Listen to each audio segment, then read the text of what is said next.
Hi everybody and welcome to Heel Heat. My name is George Coles, and on this episode we're reviewing New Japan Pro Wrestling Strong, World Tag League 2022, and Super Junior Tag League 2022 finals. And boy, that was a mouthful to say. We're at the end of both of these and normally would be split up. I kind of like that they kept them together this year. Gave you alternating between the juniors and the World Tag League. That being said, if you haven't seen my shows before, I rate everything on a 1 to 5 scale. 1 is the worst, 5 is the best. First up, we have Kosei Fujita and Ryohei Iowa, and I'm probably pronouncing their names wrong, going up against El Lindaman and Alex Zane. I really like the El Lindaman and Alex Zane run through this tournament. I feel like they really felt like a team that was coherent and built momentum as they kept going on and kept getting better and better as the tournament went on. El Lindaman and Zane pick up the win here. I'm giving this one a 3. I thought it was a good match. Not great. Next up, we have Kevin Knight and Kushida going up against Shane Haste and Mikey Nichols, aka TMDK. I like this match. I like Knight and Kushida. I think this is going to be a formidable tag team if they decide to go that route going forward. TMDK, I like as a team. I think they're awesome. I mean, how could you not think that TMDK is awesome at this point? This is one of my favorite matches of the night. It was just really fun. The TMDK team picks up the win. I'm giving that one a 4. Next up, we have a 6-man tag match, or actually an 8-man tag match. Gabriel Kidd, Alex Coughlin, Robbie Eagles, and Tiger Mask number 4. Even though they just call him Tiger Mask, he still wears the 4 on the mask. Going up against Francesco Akira, TJP, Aaron Hanari, and Grado Khan, aka the United Empire, or representing the United Empire. One thing I will say about the United Empire, I like all their members, I really love them, but the addition of Gideon Gray has really made them something special. He is so awesome with his introductions that it's just so fun to watch these guys now, and I love everything they're doing. They have such a great amount of talent here. We're going to see more of them a little bit later on in the show. The United Empire squad picks up the win on this one. I thought it was a really fun match. I'm giving this one a 4. Next up, we have Doki, Yoshinobu Kanemaru, Lance Archer, and Minoru Suzuki going up against Dick Togo, Sho, Yujiro Takahashi, and Evil, aka House of Torture, going up against Suzuki-gun. I wanted to like this match more than I did. I like a lot of the guys, basically everybody in here. It just kind of felt like after the 2 matches preceding this was a little bit of a step back in match quality, in my opinion.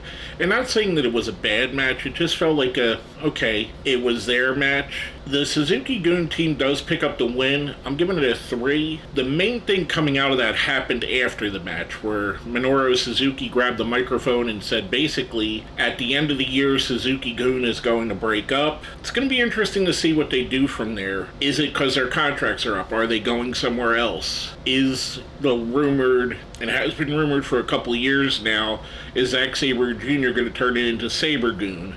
Is Taichi going to take over, make it Taichi-gun? Whatever it's going to be, there's going to be a totally different vibe coming out after this year. So very interesting on one of the main stable, one of the great stables of the last 10 years in New Japan Pro Wrestling, coming to an end very soon. I hope they get a swan song at Wrestle Kingdom. I hope that's the end and not they don't go to Wrestle Kingdom, but we'll see. Next up, we have another 8-man match, and at this point it started to get a little bit much on that. You got Clark Connors, Taguchi, Raisuke Taguchi, Toru Yano, and Hiroshi Tanahashi going up against Titan, Bushi, Sonata, and Tatsuhiro Naito, aka Los Ingobernables de Japón, or LIJ. Again, like I said with the match, it started to feel like these weren't important, and usually New Japan does book these multi-man matches to feel important.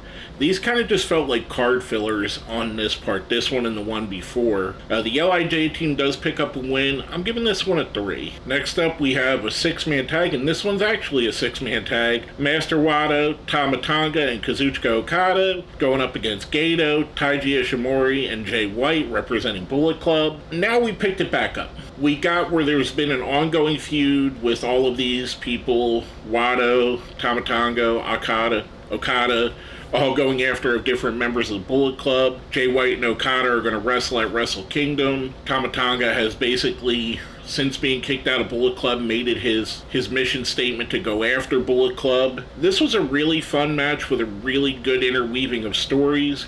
The Bullet Club team picks up the win here. I'm giving this one a 4. Next up we have for the Never Openweight Championship, Hikuleo going up against the defending Machine Gun Carl Anderson. I kind of feel like they shouldn't have announced that Carl Anderson was going to be at Wrestle Kingdom, because at that point you knew that Hikuleo wasn't going to win this match. And not that this wasn't a good match. I really enjoyed it. I feel like Hikuleo has jumped up by leaps and bounds this year. This is his biggest rise as far as potential going forward since he's been a pro wrestler. I really enjoyed this match. Carl Anderson does pick up the win.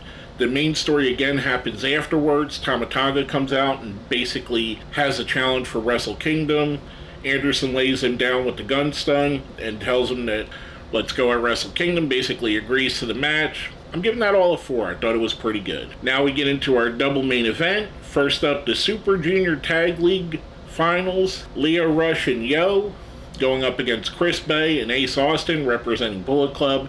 Leo Rush and Yo representing Chaos. This was my favorite match of the night. I absolutely love this match. I love Bay and Austin as a tag team, and Leo Rush and Yo, even though I don't feel like they're going to be a long-term tag team, whereas Bay and Austin I could see being a long-term juniors tag champions contender. Leo Rush and Yo, for what they are and what they do, I think it really is awesome. I think Leo Rush is one of those guys that kind of gets a bad reputation and has kind of been a little bit everywhere, but I think he's an absolutely amazing wrestler.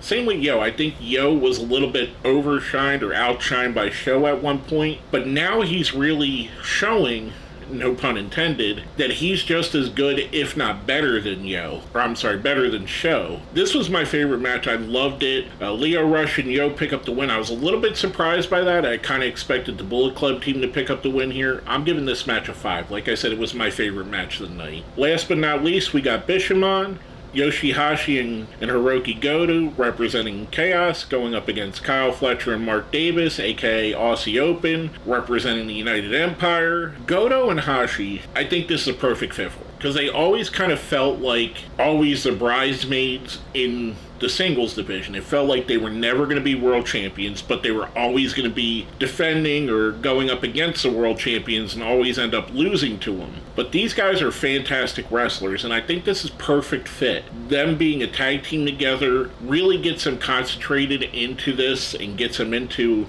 something they could really sink their teeth into. Again, this was another match that if I would have picked it, I would have picked it totally different. I would have picked Aussie Open with the year they've been having as the winners. However, Bishamon picks up the win. Yoshihashi and Hiroki Goto for the second year in a row. I'm giving this a 5. Again, I thought it was really awesome. I really enjoyed it. Afterwards, we get a celebration with Bishamon, Leo Rush, and Yo all in the ring together. I thought that was pretty cool too. Overall, I'm going to give the card a 4.